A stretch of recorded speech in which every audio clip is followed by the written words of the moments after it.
বিএনপির ভারপ্রাপ্ত চেয়ারম্যান তারেক রহমানের সঙ্গে সাক্ষাৎ করেছেন ভারতের পররাষ্ট্রমন্ত্রী এস জয়শঙ্কর। এ সময় জাইমা রহমানের উপস্থিতি ছিল লক্ষণীয়।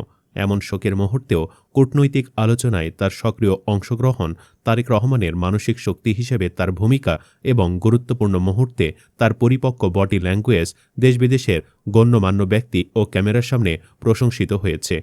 তারেক রহমান এস জয়শঙ্করের সাথে একে একে সবাইকে পরিচয় করিয়ে দেন। শুরুতে জাইমাকে পরিচিত করান। এ সময় এস জয়শঙ্করের সকলের সাথে হাত মিলিয়ে শুভেচ্ছা বিনিময় করেন। তবে জাইমাকে হাত মেলাতে দেখা যায়নি। জাইমা বোরকা পরে বেশ শালীনতার সাথে সেখানে হাজির ছিলেন। তার এমন বেশভূষাও বেশ প্রশংসা কুড়াচ্ছে।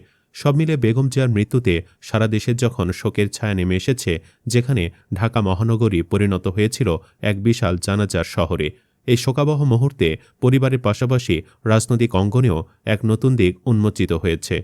খালেদা জিয়ার জানাজার দিন কোটি কোটি মানুষ যখন অশ্রুসিক্ত, সেই কঠিন সময়ে তারেক রহমানের পাশে মানসিক শক্তি হিসেবে আবির্ভূত হয়েছেন তার কন্যা জাইমা রহমান। বাবাকে কখনো আলতো করে পিঠে হাত বুলিয়ে, কখনো গুরুত্বপূর্ণ মিটিংয়ে দোয়ার বই দিয়ে প্রতিটি পদক্ষেপে তিনি তারেক রহমানের অবিচল সঙ্গী ছিলেন। এই ঘটনা প্রবাহের পর থেকেই জাইমা রহমানকে নিয়ে রাজনৈতিক মহলে নতুন করে আলোচনা শুরু হয়েছে। উত্তরাধিকার সূত্রে রাজনৈতিক নেতৃত্ব গ্রহণ করা এবং জনগণের নেতা হয়ে ওঠার মধ্যে পার্থক্য রয়েছে। রাজনৈতিক শিক্ষা, অভিজ্ঞতা এবং জন্মগত রাজনৈতিক প্রতিভার সমন্বয়ে একজন প্রকৃত নেতা তৈরি হন। শেখ হাসিনার সন্তান জয় বা পুতুল রাজনৈতিক পরিবারে জন্মেও জনগণের নেতা হয়ে উঠতে পারেননি। জাইমা রহমান তার দাদি ও বাবার নেতৃত্ব প্রতিষ্ঠার প্রক্রিয়ায় কাছ থেকে দেখেছেন এবং সেই পথেই হাঁটছেন বলে মনে করা হচ্ছে। তার এই অপ্রত্যাশিত উত্থান এবং দেশের রাজনীতির গুরুত্বপূর্ণ মুহূর্তে তার বিচক্ষণ উপস্থিতি অনেকের কাছেই আশার আলো জাগিয়েছে। ভবিষ্যতই বলে দেবে বাংলাদেশের রাজনীতিতে জাইমা রহমান কতটা স্থায়ী ও গুরুত্বপূর্ণ ভূমিকা রাখতে চলেছেন। তবে জাইমা অবশ্য এখনই এসব কিছু নিয়ে তেমন ভাবছেন না।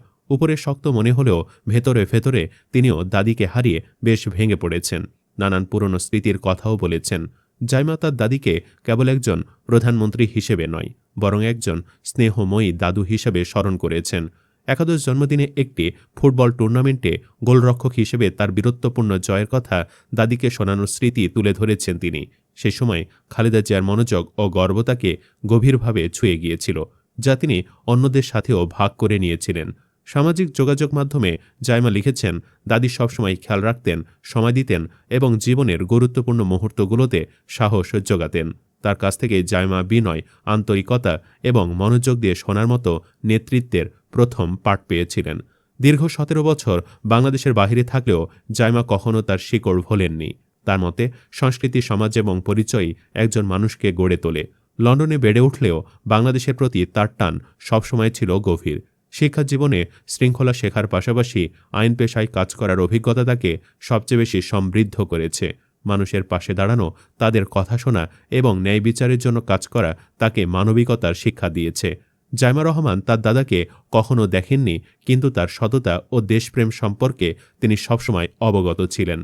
তারেক রহমানও সেই উত্তরাধিকার বহন করে চলেছেন। জাইমা নিজে গণঅভ্যুত্থানের সময় এবং সাম্প্রতিক 5 আগস্টের ঘটনাগুলোর পর পর্দার আড়ালে থেকে বেশি শোনার ও ছোট ছোট কাজে সহায়তা করার মাধ্যমে নিজেকে উৎসর্গ করেছেন। দেশে ফেরার বহুবিধ অনুভূতির কথা উল্লেখ করে জাইমা তার পোস্টে জানান, তিনি দাদির পাশে থাকতে এবং এই ক্রান্তিকালে আব্বুকে সমর্থন দিতে আগ্রহী ছিলেন। তিনি বাংলাদেশকে নতুন করে গড়ে উঠতে ও সমৃদ্ধ হতে দেখতে চান এবং মানুষের সাথে সরাসরি সংযোগ স্থাপনের মাধ্যমে তাদের দৃষ্টিভঙ্গি বুঝতে চান। জাইমা বিশ্বাস করেন, এই পথ চলে যদি তার গল্প কাউকে অনুপ্রাণিত করে, তবে সবাই একসাথে এই পথ হাঁটতে পারে। তার এই কথাগুলো আবারও বাংলাদেশের রাজনৈতিক ইতিহাসের এক গুরুত্বপূর্ণ ব্যক্তিত্বের প্রতি পরিবারের গভীর শ্রদ্ধা ও ভালোবাসাকে তুলে ধরে। দোয়া করি আল্লাহ তাআলা জাইমাকে তার দাদির যোগ্য উত্তরসূরি হবার তৌফিক দান করুন। আমিন।